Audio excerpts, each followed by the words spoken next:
Salut les marques et les smarts et bienvenue sur Catch Up, le podcast qui transpire le catch. Ici, toutes les semaines, on analyse, on décortique, on critique ou on encense les shows de la WWE et consorts.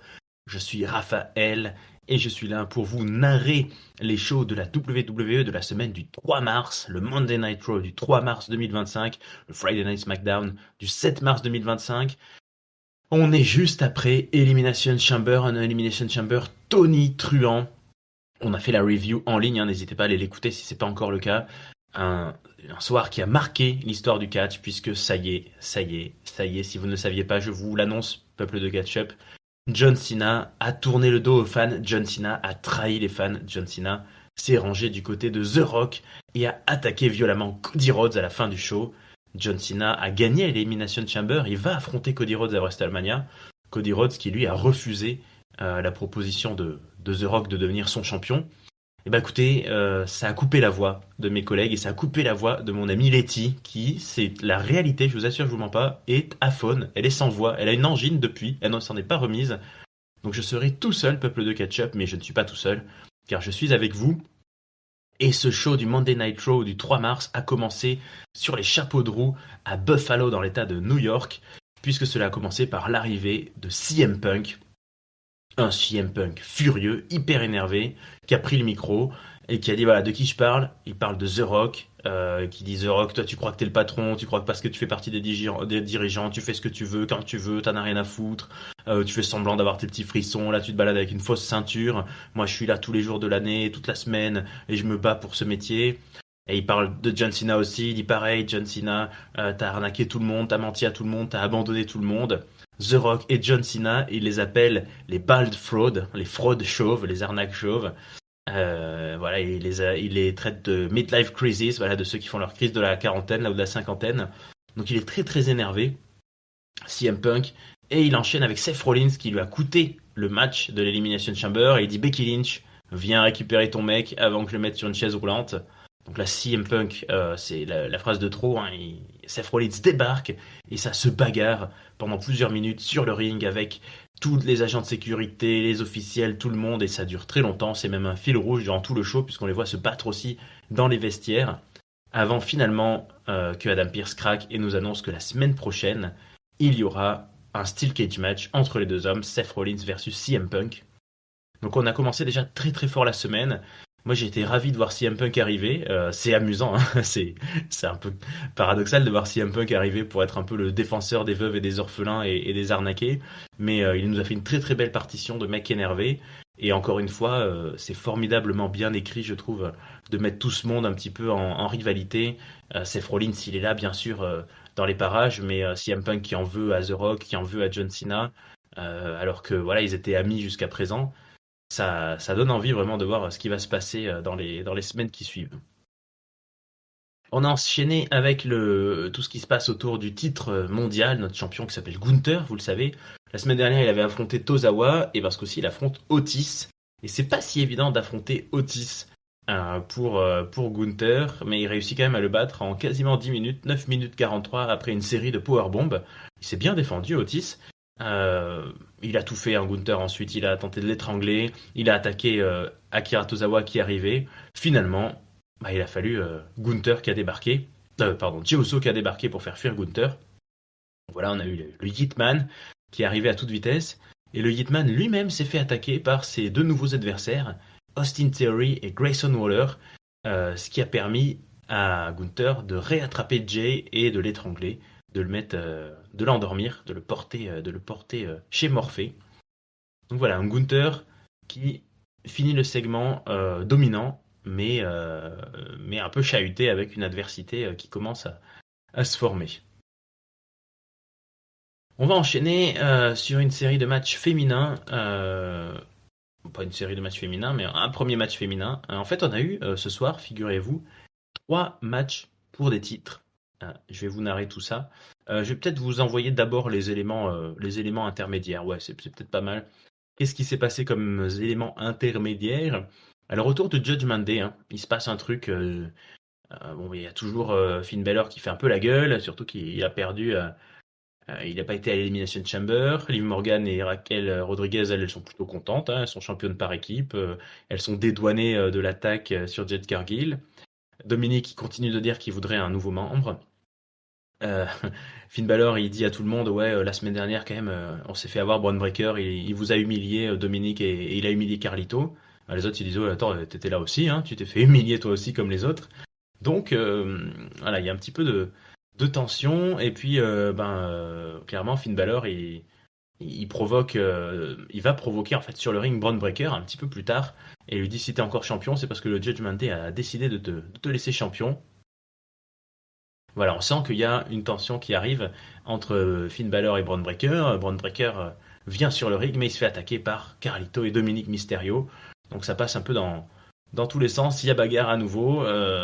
C'est encore Braun Breaker pardon, qui revient dominant de ce segment, hein, parce que Finn Balor est obligé de s'échapper. C'est Dominic Mysterio qui le sort un petit peu de l'équation. Donc, euh, donc voilà, on a eu une augmentation de la tension avec là aussi, je trouve, une super écriture parce que Finn Balor veut prouver à son équipe qu'il est qui il est, qu'il est aussi bon qu'il le dit. Donc c'est très intéressant de le rapprocher de Braun Breaker, je trouve. Ça fait glisser Braun Breaker du côté des babyface, mais avec l'énergie sur le ring qu'il a et la popularité qu'il a eu ces dernières semaines avec ses gros segments, ses gros spears, etc. C'est plutôt naturel. Ça se fait de manière plutôt naturelle, je trouve, donc c'est plutôt bien. On a vu AJ Styles aussi. AJ Styles qui nous a parlé en coulisses de John Cena et qui s'est fait attraper par derrière par Karrion Kross. Karrion Kross qui a l'air d'être un peu dans le. Qui a AJ Styles dans le viseur. Mais AJ Styles, lui, il veut plutôt parler à Logan Paul. Voilà, la semaine prochaine. La semaine prochaine, on sera au Madison Square Garden. Donc ça risque d'être une grosse soirée aussi. Qu'est-ce qu'on a eu d'autre? On a eu un moment qui m'a beaucoup amusé. On a vu Chad Gable. Chad Gable, souvenez-vous, il en avait marre de perdre contre Rey Mysterio, Dragon Lee et les Luchadors. Et Dominic Mysterio lui avait donné une adresse ou un numéro sur un petit bout de papier. Et ben on a vu Chad Gable au Mexique, dans les rues de Mexico, dans les ruelles sombres, là, à demander à des gens qui sont en train de sortir, à des petits jeunes, à des petites meufs, Est-ce que vous savez qui est cet homme? Est-ce que vous savez qui est cet homme? Et là, il croise un vieux, mais vraiment un vieux Mexicanos. En fait, Chad Gable, c'est Perceval Gable. C'est les histoires de Perceval. Il est parti, il a trouvé un vieux. Le vieux, il lui a rien dit. C'est hyper mystérieux. Il lui a donné une boîte. C'était une boîte mystérieuse. Il a ouvert la boîte. Chad Gable. La boîte était hyper mystérieuse. En échange, il a payé le mec, hein, assez cher. Et donc Chad Gable ouvre une boîte qui est censée lui donner la solution pour battre les luchadors. Le vieux lui avait dit, il faut que tu connaisses ce que tu affrontes. Donc, moi je parie dans la boîte, il y a peut-être un masque de luchador pour qu'on retrouve un Lucha Gable. Lucha Gable? Tiens, très drôle ça. Ah, décidément, ce soir, il m'inspire beaucoup, Chad Perceval Gable. Chad Perceval Gable. Bref, j'aime bien, moi, ces angles-là où ça n'arrive pas si souvent à la WWE, où on quitte le ring, où on passe dans un registre presque de cinéma. C'était vraiment, vraiment sympa et vraiment bien joué. Et on va passer au match, hein, puisque tout le reste on a fait. Alors bon, je vous passe voilà quelques segments. On a parlé du match entre Kevin Owens et Sami Zayn. On nous a remontré tout ça. On a eu des matchs. On a eu la lucha. Pardon, en parlant de luchador, je perds leur nom. Comment il s'appelle? La LWO, la lucha, ouais, World Order. Pardon, c'est compliqué. Donc Rey Mysterio oh, je perds mes mots. Rey Mysterio et les autres, quoi. Vous voyez là, Joaquin Phoenix et je sais pas quoi. Ils défient les New Day dans un Tornado Tag Team Match la semaine prochaine. Alors c'est un peu bizarre parce que j'ai pas trop compris. Eux ils sont 4, hein, il y a quand même Dragon Lee et tout ça. S'ils défiaient un 4 contre 2 ou un 2 contre 2, je ne sais pas. Mais bref. En tout cas, il y a eu 3 matchs ce soir et je vais vous les narrer de suite. Alors le premier était peut-être le moins marquant. Lyra Valkyria pour le titre intercontinental féminin a affronté Ivy Nile. Elle a eu du mal, hein. Ivy Nile, elle a été costaude, mais eh ben, Lyra Valkyria a réussi à gagner en 9 minutes 32. Elle a conservé son titre. Autre conservation de titre un petit peu plus tard entre les War Riders et les American Made. Les American Made ont fait tout ce qu'ils ont pu en 11 minutes 43, mais ils ont fini par s'incliner. Alors là, moi je dis gros, gros, gros chapeau sur ce match. Il y a eu des prises de risque, ils m'ont fait vraiment, vraiment peur. Il y a un moment où Ivar, il est assis sur le turnbuckle et il se prend un drop kick, je crois, ou un kick, et il tombe en arrière sur le rebord du ring avant de tomber à l'extérieur du ring. J'ai cru qu'il allait se tuer. Ils ont fait plein de segments comme ça sur les rebords du ring. Ils ont fait des prises à deux. Ils se sont envoyés dans tous les sens. Ils se sont fait tomber sur les cordes. Honnêtement, franchement, j'ai trouvé ça très, très, très, très bon. Les Creed Brothers, pas 100% convaincus. Ils ont un style très athlète. Donc ça fait un peu faux. Enfin, ça fait un peu trop sportif comme performance, je trouve. Mais les War Riders, vraiment, là, je trouve qu'ils sont dans la meilleure forme de leur vie. Et ils nous ont donné un match monstrueux. Moi, j'ai adoré. Super, super performance. Et un petit peu plus tard, le main event était quand même un main event féminin entre Rhea Ripley et Io Sky pour le titre de la championne féminine. Et il y a Bianca Belair qui a gagné l'Elimination Chamber. Donc Bianca Belair qui va affronter la gagnante de ce match, hein. Bianca Belair, elle a les idées bien occupées, hein, puisque on se souvient qu'à l'Elimination Chamber, il y a eu le retour de Jade Cargill qui a attaqué Naomi. Et forcément, eh ben, il va se passer quelque chose. Alors le match a duré 18 minutes 38. C'était un très long match. C'était un très bon match globalement. J'ai trouvé qu'ils ont su nous faire des choses très très fortes. Io Sky et Rhea Ripley là aussi, dans leur opposition de style. Et à un moment donné, Rhea Ripley, elle envoie Io Sky, elle l'écrase sur la table des commentateurs à l'extérieur du ring. Elle revient sur le ring. Et Bianca Belair, qui était assise à côté, elle dit à Io Sky, vas-y, vas-y, vas-y, vas-y, debout, motive, allez, encourage, allez, vas-y. Et Io Sky, elle arrive à revenir avant le compte de 10. Donc ça plaît pas du tout à Rhea Ripley qui va bousculer Bianca Belair, qui dit mais qu'est-ce que tu fais, qu'est-ce que c'est que ce bordel, etc. Et le temps qu'elle remonte, Io Sky lui répond et Io Sky lui place un Huracan Rana et lui place son moonsault. Et Io Sky devient championne du monde sous nos yeux ébahis. 1, 2, 3. Rhea Ripley a perdu. Rhea Ripley est dans tous ses états. Et Bianca Belair, du coup, normalement, va affronter Io Sky à WrestleMania. Alors, ceux qui ont écouté l'analyse d'Elimination Chamber, hein, vous aviez entendu que je pariais sur un triple threat. Et donc, ça me semble là la suite logique. Ce qui est un très bon choix, je trouve. Très intelligent. Parce que Rhea Ripley et Bianca Belair, ça fait quelques années que c'est elle qui porte la division féminine. À partir du moment où Charlotte, Becky Lynch ont pris un petit peu de recul, Sasha Banks est partie depuis longtemps, Bayley a jamais été trop haut niveau, donc c'est elles, voilà, elles ont successivement gagné chacune un Royal Rumble par exemple, elles ont successivement main eventé WrestleMania, main eventé des SummerSlam et tout ça. Elles se sont déjà croisées, elles ont déjà affronté tout le monde en face, et je trouve que là, les configurations 1 contre 1 chez les filles commencent à plus être trop originales. On les a assez vues les unes contre les autres. Mais là, le triple threat, Io Sky, Rhea Ripley, Bianca Belair, moi, me donnerait hyper envie. Parce qu'il y a un très très bon potentiel de faire un super match entre les trois. Donc au final, sur ce Monday Night Raw, il était excellent. Franchement, il était excellent. Une super suite d'Elimination Chamber. Moi, je vais lui mettre un 4 sur 5. Un 4 sur 5, très très bonne qualité. Je vais donner mon top aux War Riders, qui ont fait un super match et qui n'ont pas eu peur de se mettre en danger, même si je pourrais mettre mon top du cœur à Perceval, Luchat, Gable. Je vais mettre mon flop. Pas beaucoup de flops ce soir, honnêtement, vraiment pas beaucoup de flops. Peut-être quand même. Ah, j'hésite, peuple de ketchup. Je vais mettre mon flop. Oui, je vais mettre mon flop quand même au. Eh ben, c'est méchant, mais à Gunther. Parce que c'est exactement ce qu'on dit depuis des semaines avec Letty, donc on commence à s'inquiéter. Cette feud avec Jey Uso, elle est trop longue. Là, c'est intelligent de mettre un petit coup des American Alpha, là, de Otis et de l'Alpha Academy, de Otis et Tozawa, mais ça revient vite en rond. Voilà, il y a Gunther, il est méchant, il tabasse des low quart d'heure. Il y a Jey Uso, il arrive, et puis voilà. Il reste plus d'un mois. Pour le moment, j'ai peur. Moi, j'ai peur et je commence déjà un peu à m'ennuyer. C'est parce que c'est très prévisible, donc petit flop. Tout ça ne nous empêche pas de partir joyeusement au Friday Night SmackDown du 7 mars 2025. Peuple de ketchup, attachez vos ceintures, c'est parti. N'hésitez pas d'ici là à commenter ce que vous avez pu percevoir du Monday Night Raw. On s'est retrouvé ce coup-ci à Philadelphie, en Pennsylvanie, donc c'est une terre de catch, hein. À peine on commence l'épisode, on voit Drew McIntyre et Damian Priest qui s'attaquent dans les coulisses, qui s'attaquent dans les vestiaires. Donc ça commençait assez fort. Et ensuite, Randy Orton est venu nous parler. Alors Randy Orton, il est pas aussi énervé que CM Punk. C'est un peu le même style de promo, mais il est pas aussi énervé. Il nous parle voilà, de John Cena. Alors il fait un jeu de mots avec.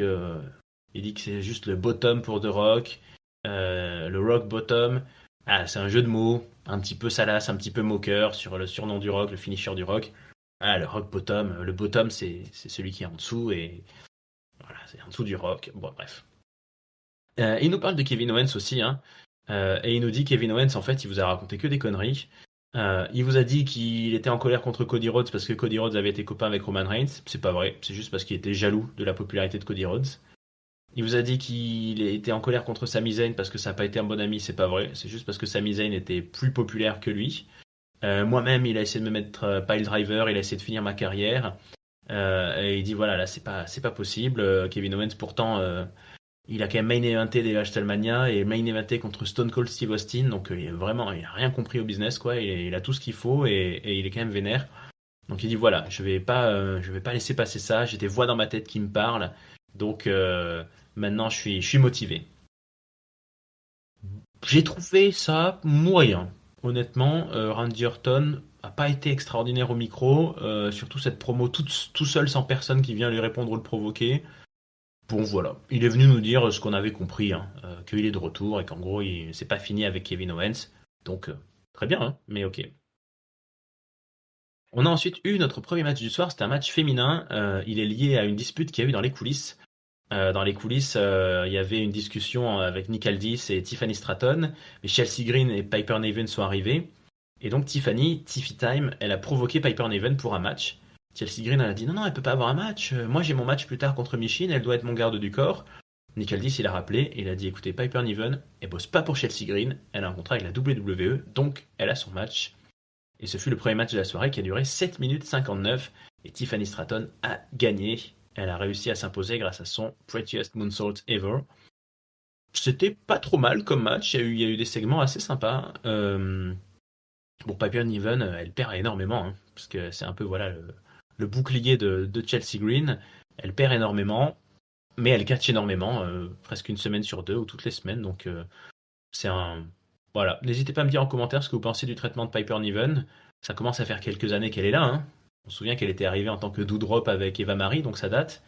Elle a toujours pas vraiment eu de ceinture, elle a toujours pas vraiment eu de feud marquante, mais elle a l'air d'être bien dans son rôle. Elle s'éclate un peu là à faire la garde du corps un petit peu méchante, donc pourquoi pas, pourquoi pas. Enfin, c'était pas fini ce segment parce que Charlotte Flair a débarqué et a attaqué Tiffany Stratton et lui a porté sa prise de soumission, sa figure eight. Ah, je suis un peu comme la feud avec Gunther là. Depuis que c'est les deux feuds des gagnants du Royal Rumble en fait.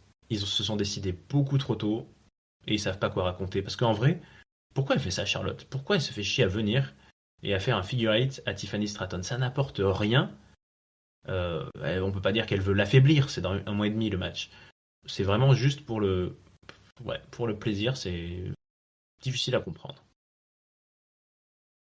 Allez, on va faire un petit passage sur la scène tag team, puisqu'on a eu, on a eu un segment hyper drôle de Nick Aldis dans les vestiaires, qui s'est pris pour Jim Alpert. Vous connaissez Jim Alpert? Vous connaissez The Office? Vous avez déjà vu ce mème hyper célèbre où on voit Jim qui montre un tableau avec des flèches où il explique des choses évidentes. Eh bien, Nick Aldis, il nous a expliqué tout ce qui se passait sur la division masculine tag team avec les DIY, les Pretty Deadly, voilà les Motor City Machine Gun qui se sont fait trahir par les DIY, et puis après l'arrivée des Street Profits, et puis les Motor City Machine Gun qui se sont fait attaquer, enfin les Street Profits qui se sont fait attaquer, et puis les Pretty Deadly ils ont dit que c'était la faute des Garza, etc. Bref, il nous dit que bientôt il va y avoir un match entre DIY et les Street Profits, parce que les Street Profits ils n'ont jamais eu leur match de championnat au final. Et directement dans cette soirée, on aura les Pretty Deadly qui affrontent les Motor City Machine Gun qui affrontent les Garza. Et les gagnants de ce Triple Threat seront les prochains challengers au titre tag team. Donc c'est alléchant, hein, c'est alléchant. Malheureusement, ces Triple Threat, vous savez, c'est un match où il peut y en avoir que deux sur le ring à la fois. Donc les équipes se taguent entre elles, enfin se taguent entre équipes adverses, ce qui est jamais très très clair. Et j'ai trouvé le match un peu décevant, un peu bordélique. Par contre, grosse surprise, puisque ce sont les Pretty Deadly qui ont gagné en 7 minutes 06.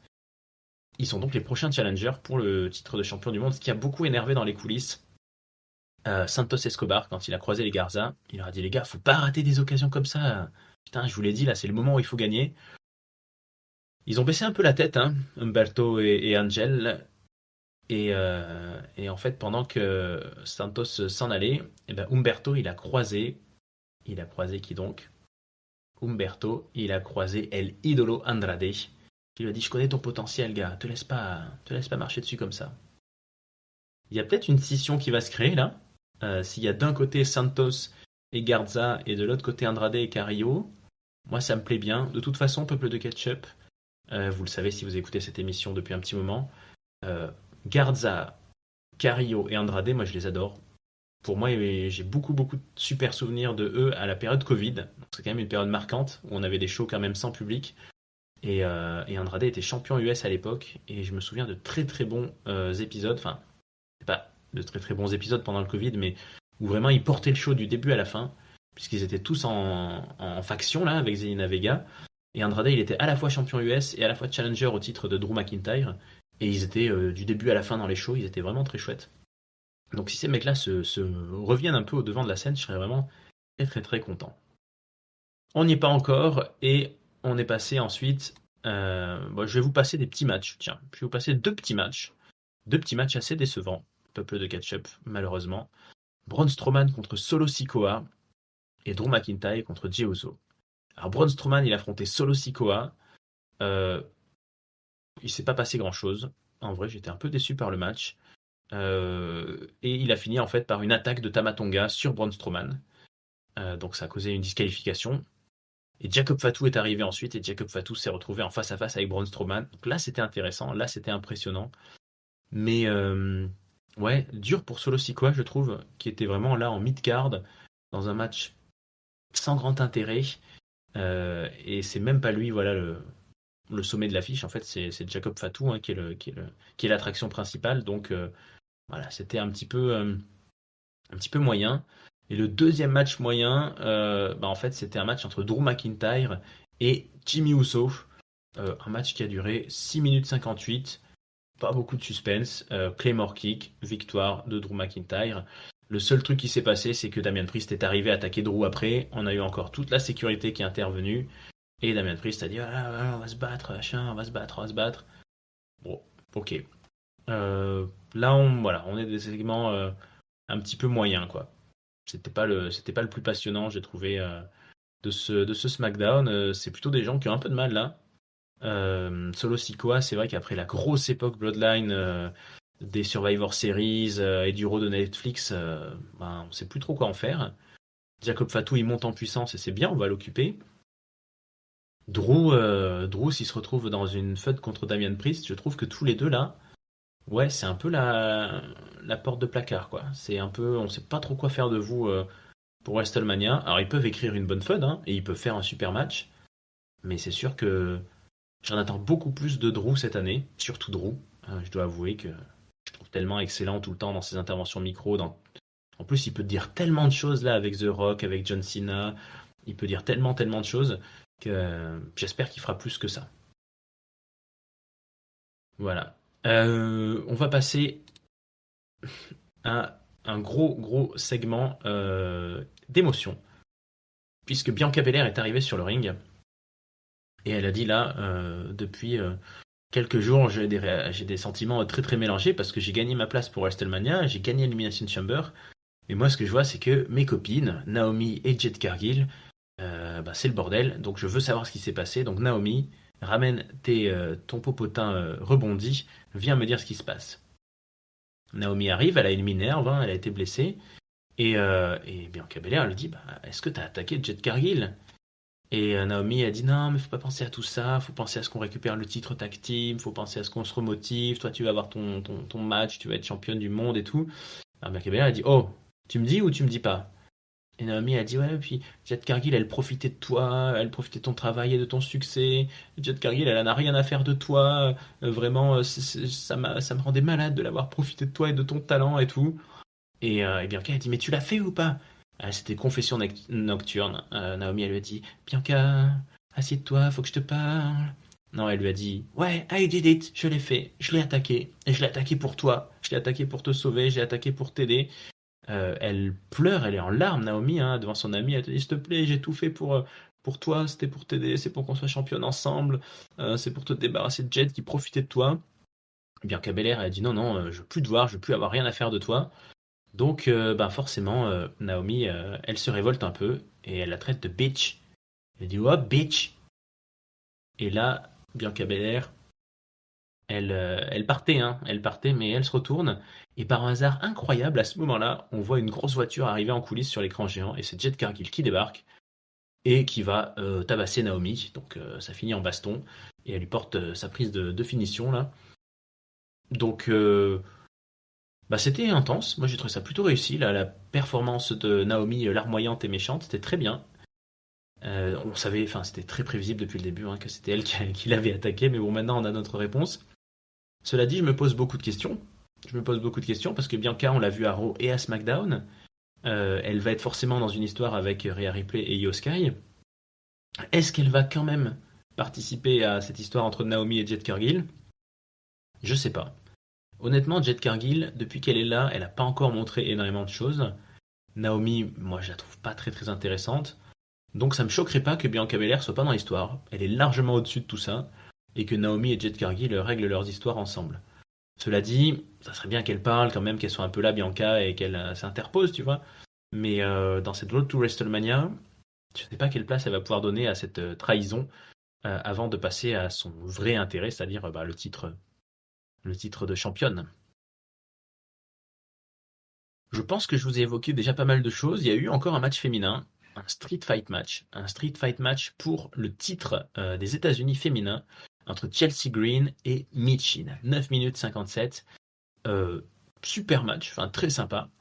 Bon, il y avait toujours Piper Niven, mais elle était vraiment en mauvais état hein, après le match qu'elle a eu contre Tiffy. Il s'est passé plein de choses. Michin, elle est arrivée avec son petit caddie, elle avait des pattes, des chaises, il y a eu des tables, il y a eu plein de trucs. À un moment donné, ça a balancé de l'extincteur. Enfin, ça a été vraiment. Il y avait la poubelle, il y a eu vraiment beaucoup de segments très chouettes. Notre Chelsea d'amour a fait un coast to coast, donc ça c'était vraiment cool. Et alors que bah, Chelsea Green allait perdre, hein, elle avait pris un coup là, sur le poteau du ring, on a eu une personnalité nouvelle qui a débarqué, Alba Fire. Alba Fire qui se retrouve toute seule euh, en tag team, hein, qui n'est plus sur la scène tag team, on sait que sa partenaire a été licenciée. Et ben Alba Fire, elle se trouve une nouvelle copine visiblement et elle a choisi Chelsea Green puisqu'elle va aider Chelsea. Elle fait un Canadian Destroyer assez énorme à Michin sur des chaises et elle fout ensuite Chelsea Green dessus pour faire le tomber. Donc Michin a perdu une nouvelle chance pour le titre.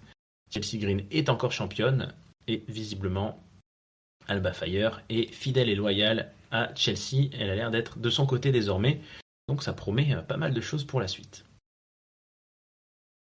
Il nous reste deux moments dans ce Friday Night SmackDown à vous évoquer. Le premier, c'est Cody Rhodes qui est venu sur le ring. Clairement, l'œil au beurre noir. Il est en mauvais état. Il est venu nous raconter ce qui s'est passé donc avec le Final Boss, Travis Scott et John Cena. Alors c'est un peu bizarre parce qu'il nous dit ouais j'ai dû mentir à ma fille. Elle m'a demandé qu'est-ce que tu t'es fait papa et j'ai dit que je me suis cogné dans un mur. Complètement con de la part d'un catcheur de pas dire à ta fille que t'as pris un pain dans un match de catch. Mais bon, bref. Et il dit voilà, je suis très déçu. Enfin, voilà, il est très déçu de tout ce que John Cena lui a apporté. C'était son héros, son mentor. Il dit écoute, voilà, un homme qui disait qu'il n'abandonnerait jamais a abandonné. Et, euh, et il se souvient que John Cena était là au dernier WrestleMania, qui faisait la fête avec lui, qui était sur le ring à célébrer. Et il se souvient que John Cena lui avait dit attention, ce titre-là, ça devient plus lourd avec le temps. C'est de plus en plus dur à porter. Et il dit pour moi, c'est pas assez lourd maintenant. Je lui donne rendez-vous à WrestleMania. Et voilà, if you want some, come get some. Il fallait une promo hein, de Cody Rhodes juste après ce qui s'est passé. Je sais pas quoi dire. Je suis un peu déçu. Moi, je l'ai pas trouvé extraordinaire. Euh, bon, voilà, il est déçu. Il l'a dit, mais j'ai trouvé qu'il a pas su nous emporter verbalement. Voilà, c'est cette semaine-là la référence, c'est la promo de CM Punk, mais même la promo de Naomi en termes d'intensité m'a plus plu. Cody Rhodes, voilà, il a été propre sur lui, bien habillé. Il a dit, oh oui, voilà, je suis déçu, et ben maintenant on va se battre à WrestleMania. Bon, c'est vrai que sans John Cena ni The Rock pour répondre cette semaine, il fallait un peu parler dans le vent, mais je sais pas, j'ai trouvé que c'était pas à la hauteur des quand même du choc planétaire qui a suivi cette révélation. D'ailleurs, la WWE cette semaine, hein, je vous l'ai pas décrit, mais à Raw comme à SmackDown n'a pas hésité à nous montrer moult résumés, des images du monde entier, de gens qui se filment en train d'être choqués devant leur ordi ou devant leur télé, de tweets, de tout ce que tu veux pour dire que John Cena, waouh, c'est le plus grand choc de tous les temps. Ils sont fiers de leur coup. En même temps, il faut l'admettre, c'est réussi. Et le main event du soir, c'est enfin le match pour le titre US entre LA Knight et Shinsuke Nakamura. On devait l'avoir la semaine dernière. On a eu un tournoi finalement pour désigner le challenger qui a redésigné LA Knight. On a gagné un petit peu de temps. Mais voilà, ce coup-ci, c'est peut-être pas plus mal parce que ça aurait été un peu dilué par Elimination Chamber. Ça aurait été la veille d'Elimination Chamber quand même. Alors que là, eh ben, ils ont eu tout le temps pour eux. Ils ont eu 11 minutes 10.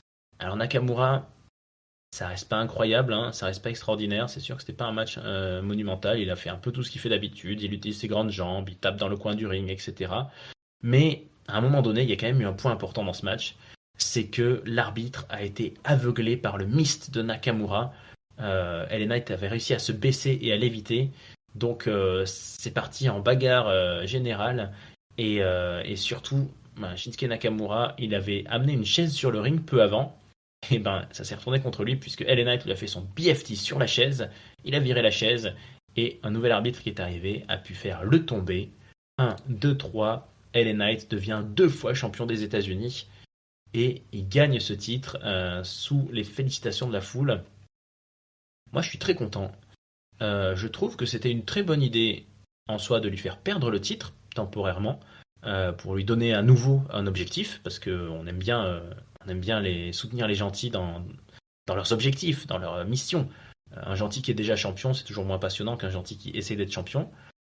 Je trouve qu'ils ont bien fait d'essayer Nakamura champion avec ce repackaging très très japonais, très maître samouraï méchant, etc. Mais honnêtement, c'est un échec. Enfin, Nakamura, c'est triste pour lui parce qu'il a eu un décès dans sa famille. Hein, c'est pour ça qu'il était absent la semaine dernière. Donc c'est pas la meilleure période de sa vie. On pense à lui évidemment, on transmet ses condoléances à sa famille. Mais ça reste que c'était un champion qui n'était pas là pendant 1 ou 2 mois là quand il a été champion. Il n'était pas là, il était absent. Il a très très peu catché. Évidemment, il interagit très peu avec tout le monde. Ouais, moi je pense vraiment que 2025, c'est malheureusement l'année où la WWE devrait se poser la vraie question. Hein. Si on vire des gens comme Baron Corbin qui ont été virés ces derniers temps, ou Apollo Crews, ou Giovanni Vinci, ou ces gens qui pouvaient avoir un certain potentiel, Nakamura, il paraît, on entend toujours dire que c'est un gros salaire de la WWE. Peut-être qu'il vend énormément au Japon et qu'il leur permet d'avoir un marché japonais, je ne sais pas. Mais moi, je pense qu'il serait temps de passer à la suite, Nakamura, et de trouver un autre japonais talentueux. Il y en a sûrement, mais voilà. Là, c'était pas ouf. En tout cas, pour ce Friday Night SmackDown, c'était quand même beaucoup moins bon que Monday Night Raw, malheureusement. Et honnêtement, je pense que je vais donner mon flop à Solo Sikoa, mais j'aurais pu le donner aussi à Jimmy Uso et Drew McIntyre, qui ont fait un match vraiment pas terrible du tout. Là, il y a de la mid-card un peu tristou à SmackDown, alors qu'à Raw, il n'y a pas vraiment ça. Ils ont mon flop. Et je vais donner mon top. Je vais quand même le donner à LA Knight qui retrouve son titre. Bravo LA Knight. 3,25 pour moi pour ce SmackDown. Un peu moins bien, même un peu moins bien, même si voilà, il y a eu des matchs sympas, on a vu des beaux mondes, la tag team, etc. 3,25. Je suis peut-être même trop généreux. Non, allez, on va dire 3. On va descendre à 3. On va descendre à 3, c'était pas ouf. 3. On redescend à 3. Voilà. Et c'est ainsi que se termine cette semaine pleine de catch, pas peu de catch-up. N'hésitez pas à me dire dans les commentaires si vous êtes d'accord ou pas avec moi, si ça vous a plu, si vous êtes enthousiaste par ce post-Elimination Chamber. En tout cas, j'espère que la semaine prochaine, Letty aura retrouvé sa voix, ou peut-être que Giscal osera s'exprimer enfin sur tous ces événements, ou mon ami Yerem, je ne sais pas, sollicitez-le. Venez dans le Discord Catch-up, venez nous donner votre avis dans les commentaires YouTube et sur toutes les plateformes de podcast. Quant à moi, je vous souhaite une très bonne semaine pleine de catch. Bonne soirée, bonne semaine, bonne matinée, bonne journée, peuple du jour, peuple du matin, peuple de catch-up. Ciao à tous!